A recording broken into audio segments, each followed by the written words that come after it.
जब हमारा पूर्व का कोई कर्म बड़ा भयानक बिगड़ जाता है तो वो प्रारब्ध बन करके मृत्यु के रूप में उपस्थित होता है।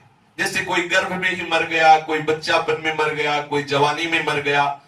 तो मृत्यु भी एक होती स्वाभाविक, एक होती है आकस्मिक और एक होती अकाल, अकाल मृत्यु।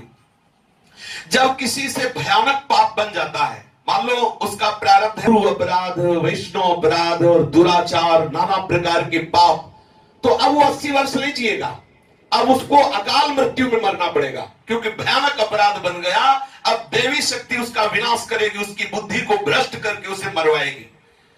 अगर आपसे कोई पूर्व में ऐसे पाप बन गए हैं जो आपको इस जन्म में भयानक मृत्यु दंड देने के लिए तैयार है, तो सांप काटेगा, अचानक पैर फिसल जाएगा, आप गिर पड़ेंगे, आप अचानक पानी में प्रवाह में डूब जाएंगे, आपका हृदय फेल हो जाएगा, आपका एक्सीडेंट हो जाएगा, आप किसी आग आदि, करंट, बिजली आदि से अकस्मात आपकी ये मृत्यु हो जाएगी। इसे अकाल मृत्यु नहीं कहते, इसे अकाल मृत्यु नहीं कहते। सांप से काटना, अचानक पैर फिसल जाना, पानी के प्रवाह में डूबकर मर जाना, हार्ट फेल हो जाना और किसी दुर्घटना एक्सीडेंट में मर जाना, किसी बिजली ऊर्जा आदि में, अग्नि आदि में जलकर मर जाना, ये अकाल मृत्यु नहीं है, ये पूर्व पाप का परिणाम है। अकाल मृत्यु वर्तमान के पाप का परिणाम होती है। ध्यान देना, अकाल मृत्यु जो होती है वो पूर्व के पाप का नहीं, पूर्व के पाप का ये परिणाम होगा। और अकाल मृत्यु होती है कि आपको सुंदर मनुष्य जीवन मिला, आप जानते हैं कि कोई देख नहीं रहा, कोई शासन करने वाला नहीं, हम बहुत बचाव से पाप कर्म कर जाते हैं और बड़े बड़े भयानक पाप कर्म कर रहे हैं, तो फिर आपको अपने हाथ से फांसी लगाना, यह है अकाल मृत्यु।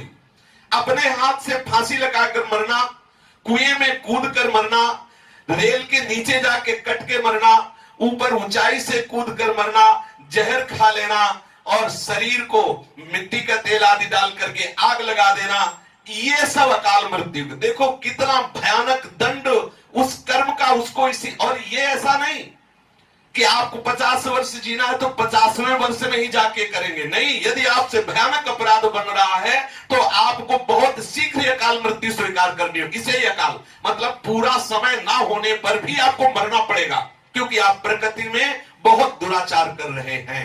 इसे अकाल मृत्यु कहते हैं।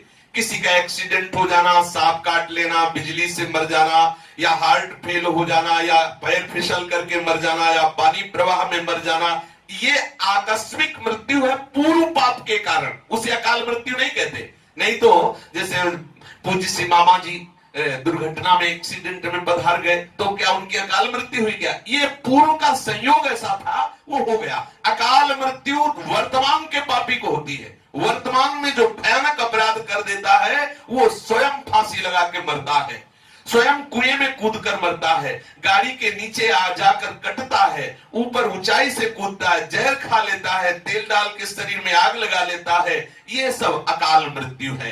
अकाल मृत्यु वाले की बहुत बड़ी दुर्दशा होती है, जिसे आत्महत्या कहते हैं। सबसे ज्यादा दुर्गति अगर किसी को दंड मिलता है तो ऐसे लोगों को मिलता है, आत्महनन गति जाए। आत्महत्यारा बहुत बड़ा पापी है, उसे बहुत दंड मिलता है। इसलिए साधक को सावधान रहना चाहिए। मनुष्य शरीर कर्म करने के लिए मिला हुआ है, पर ऐसे कर्म करें कि कहीं आपको अकाल मृत्यु न करनी पड़े।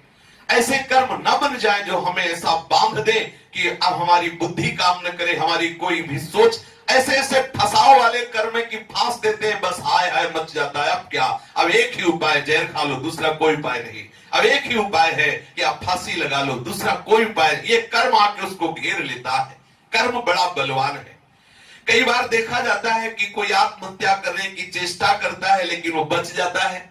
उसका कारण होता है कि उसका पाप तो प्रबल हो गया, लेकिन जैसे उसके शरीर से किसी जीव को बेटा रूप में आना है पत्नी के गर्भ से, अब उसका प्रारब्ध उसे बचा लेगा, उसका पुण्य उसको बचा लेगा, क्योंकि उसके शरीर के संयोग से एक पुत्र आना है, अब वो बचा लिया। या कोई पुण्यात्मा पुरुष उसके संबंध में है तो उसका पुण्य उसको बचा लेगा, क्योंकि वो उसकी सेवा में आना है। कभी कभी किसी दूसरे के पुण्य प्रताप से अकाल मृत्यु से बचा जा सकता है। जब तक हमारे कर्मों का पूरा हिसाब नहीं हो जाता तब तक ये कर्म परंपरा हमें बार बार जन्म बार बार मरण देती रहेगी। पूरा हिसाब है भगवत प्राप्ति। संपूर्ण कर्मों को नाश करने में समर्थ है श्री कृष्ण शरणागति। सोच लो, बहुत बहुत भोगना है। स्टॉक लगा, गोदाम कर्मों का। भीष्म जैसे महापुरुष को 6 महीने बाणों की सैया में लेटना पड़ा। सोचो, 2-4 कांटे लगा के लेटो तो कैसा लगेगा। प्रत्येक अंग में सैकड़ों बाण चुभे हुए थे, भूमि का स्पर्श नहीं हो रहा था। ऐसा परम वैष्णवाचार्य, परम ब्रह्मचारी महापुरुष बाणों की सैया में 6 महीने तक। कर्म का हिसाब बड़ा विचित्र है। जरा सा चूक हो गई और श्रवण कुमार का वध हो गया। इसलिए सावधान रहे, किसी भी परिस्थिति में हमारे द्वारा कोई भी कुकर्माचरण ना हो। आया हुआ पूर्व जो कर्म का फल है उसे निरपेक्ष होकर भगवत स्मरण करते हुए भोग लो।